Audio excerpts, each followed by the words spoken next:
ভিডিওতে দেখতে পাচ্ছেন দাঁড়িয়ে আছে এমভি আরাফাত ৭ লঞ্চ, যেটি বরিশাল হয়ে কাউখালী ইন্দিয়ারহাটের উদ্দেশ্যে ছেড়ে যায়। আজকে আমি লঞ্চে কেমন যাত্রী হলো ফুল রিভিউ দেওয়ার চেষ্টা করব।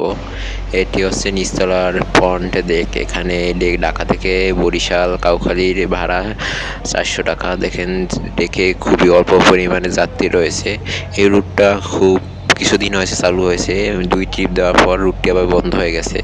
আবার কবে নাগাদ রুটটি চালু হয় তা বলা যাচ্ছে না।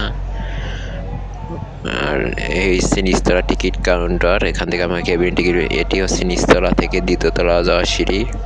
সিঁড়িতে দেখা যাচ্ছে খুবই কারুকার্য করা আছে। এটি হচ্ছে আরাফাত ৭ লঞ্চের নিচতলার ফ্রন্ট ডেক। ফ্রন্ট ডেকের ডিজাইন খুবই চমৎকার ও লাইটিংও খুব সুন্দর। এটি হচ্ছে আরাফাত ৭ লঞ্চের দ্বিতীয়তলার ডান সাইডে রিভার সাইড করিডোর। এখানে যে কেবিনগুলো রয়েছে সবগুলো সাধারণত নন এসি কেবিন। এসি কেবিনগুলো সাধারণত লঞ্চের মাঝখানের দিকে হয়ে থাকে।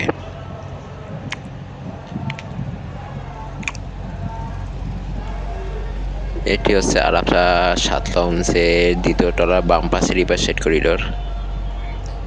আর এটি হচ্ছে দ্বিতীয় তলা থেকে তৃতীয় তলা যাওয়ার সিঁড়ি। এখন আমি চলে যাচ্ছি লঞ্চের তৃতীয় তলায়।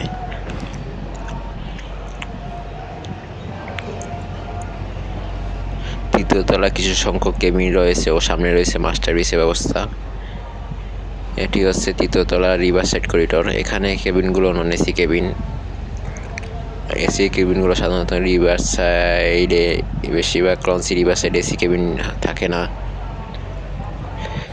এটি হচ্ছে আরাফাত ৭ লঞ্চের মাস্টার ব্রিজ, এখানে বসে মাস্টার লঞ্চটি পরিচালনা করে থাকে।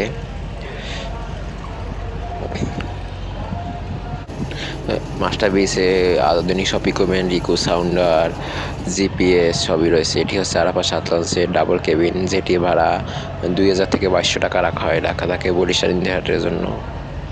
এমভি রাজদূত পেরাইমে ব্যানার আরাফাত ৭ লঞ্চে আজকে নতুন রুটের উদ্দেশ্যে ছেড়ে যাবে।